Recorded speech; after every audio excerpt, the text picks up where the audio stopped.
Welcome. From Genesis to Revelation, God is light.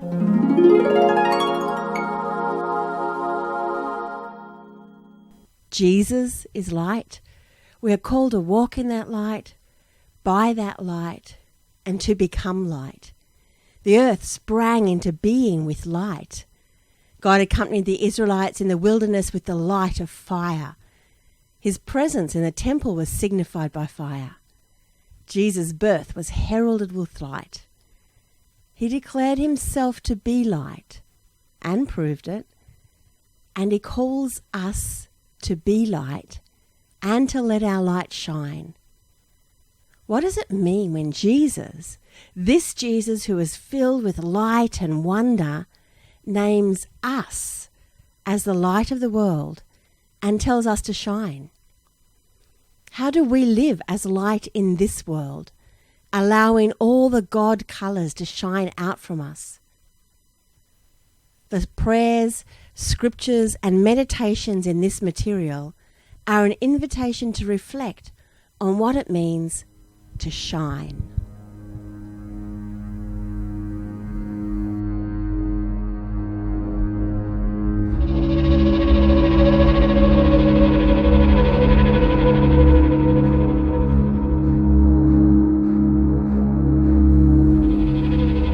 Shine. You, Lord, keep my lamp burning. My God turns my darkness into light. You are radiant with light, more majestic than mountains rich with game.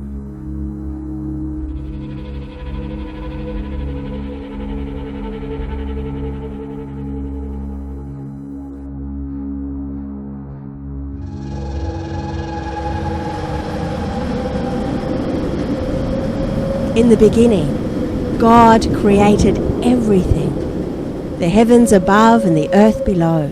Here's what happened. At first, the earth lacked shape and was totally empty, and a dark fog draped over the deep, while God's spirit wind hovered over the surface of the empty waters. Then there was the voice of God. Let there be light. The light flashed into being. God saw that the light was beautiful and good, and he separated the light from the darkness. God named the light day and the darkness night. Evening gave way to morning. That was day one.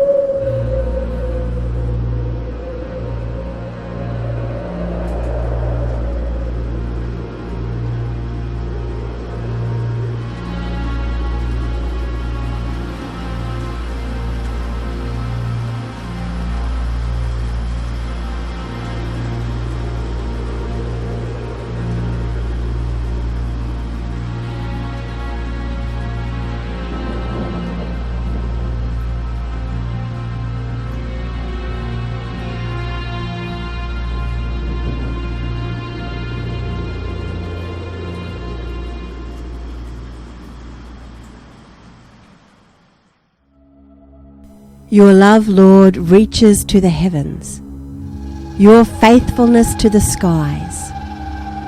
Your righteousness is like the highest mountains, your justice like the great deep. You, Lord, preserve both people and animals.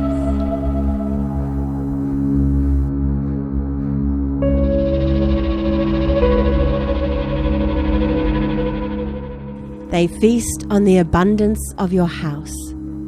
You give them drink from your river of delights.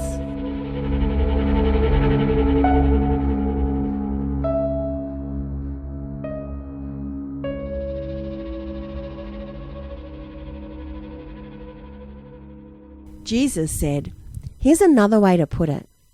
You're here to be light, bringing out the God colours in the world. God is not a secret to be kept. We're going public with this, as public as a city on a hill. If I make you light bearers, you don't think I'm going to hide you under a bucket, do you? I'm putting you on a light stand. Now that I've put you there on a hilltop, on a light stand, shine. Keep open house. Be generous with your lives. By opening up to others, you'll prompt people to open up with God, this generous Father in heaven.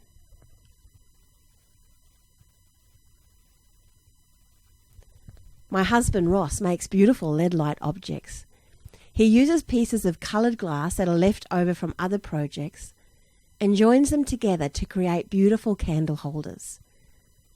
I take the smaller pieces left over from this work, too small to be used for anything else, to make mosaic glasses for tea light candles.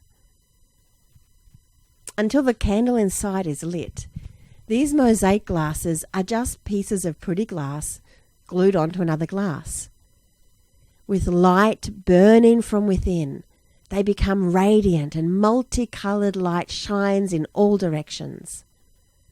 I love that these discarded, leftover pieces of glass can be used to make something beautiful when light from within shines out. This is a helpful analogy for me when I think about Jesus telling us where to shine. He tells us we are the light of the world, just as he declared himself to be the light of the world. Jesus, along with the Father and the Spirit, spoke the light of creation into existence. He restored sight and light to the blind and spiritual sight to those who had been spiritually blind. Revelation tells us of a time to come when there will be no need of sun or moon, because the glory of God will be light enough, and the Lamb, Jesus, will be the lamp. Surely Jesus is light in a whole other way to how we can be light. It's almost too hard to comprehend that Jesus, as light of the world, sees us as light of the world. I can begin to grasp something of the truth of this when I think of the mosaic glasses I make. It's the lit candle within that makes the glass radiant and full of brightness, more than what is on the outside.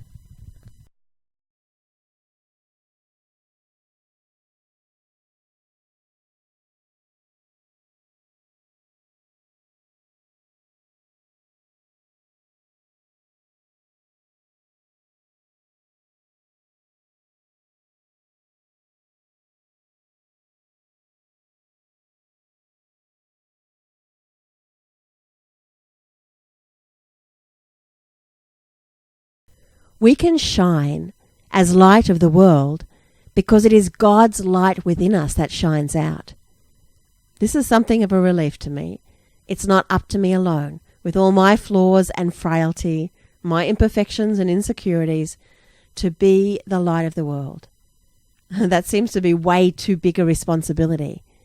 It's God's light in me and in you, and in our neighbours, and in our families, and in our communities that becomes the light of the world. I can shine because God's light is within me. I am a container for his light. Just as you too hold the light of God within and allow it to radiate outwards. My responsibility, however, is to make sure the light within remains lit and that the container is kept clean and clear enough that the glory of his light is not dimmed. The story is told of a monk who lived in the desert about 1500 years ago. He went to see another older, wiser monk, Abba Joseph, for some instruction on living the Christian life. He said, "Abba, as far as I can, I say my little office, I fast a little, I pray and meditate, I live in peace, and as far as I can, I purify my thoughts. What else can I do?" The old man stood up and stretched his hands towards heaven. His fingers became like 10 lamps of fire, and he said to him, "If you will, you can become all flame." Reflect on what it means for you to become all flame. What might that look like or feel like? How does that fit with knowing Jesus has called you to be the light of the world.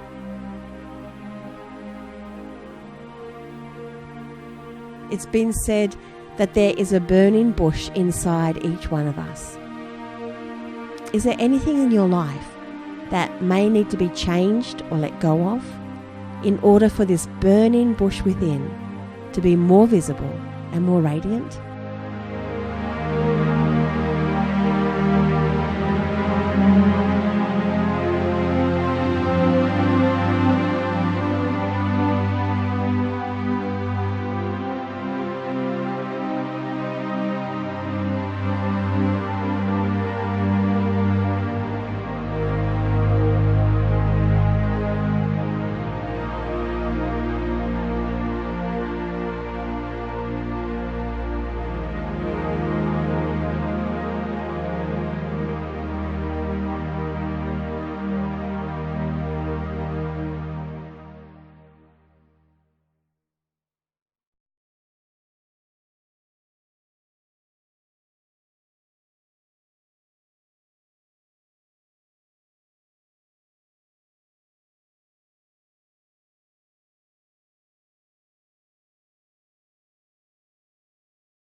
Arise, shine, for your light has come, and the glory of the Lord rises upon you.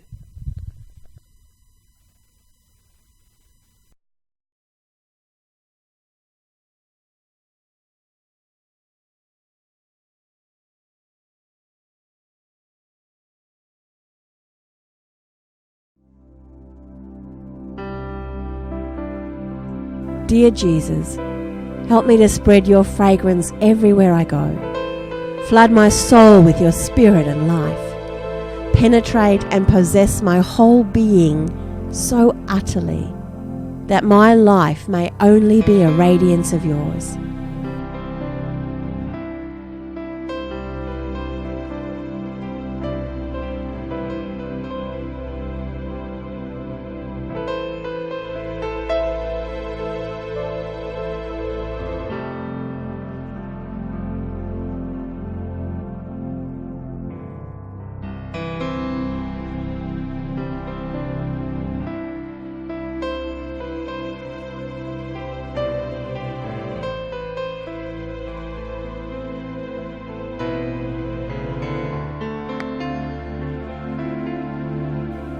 For you were once darkness, but now you are light in the Lord.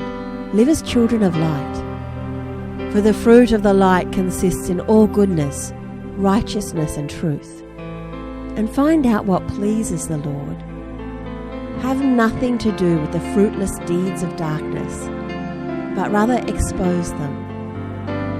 It's shameful even to mention what the disobedient do in secret.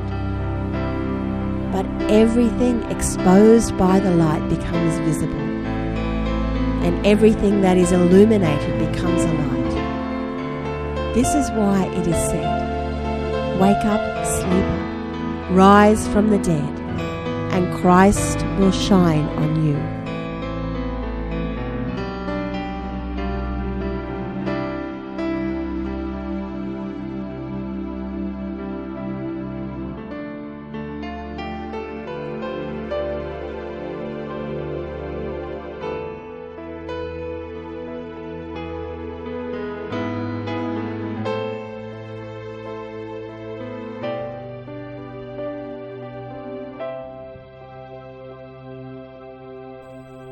May God, the Creator of light, shine His light upon you. May Jesus, who opened the eyes of the blind, open your eyes to know and be the light of the world. May the Spirit, who came with fire, fan into flame the spark that is within you, so that in all ways and at all times you may shine like stars in the universe, bringing light to all you encounter, and burning brightly in even the darkest moments. May you become all flame. Amen.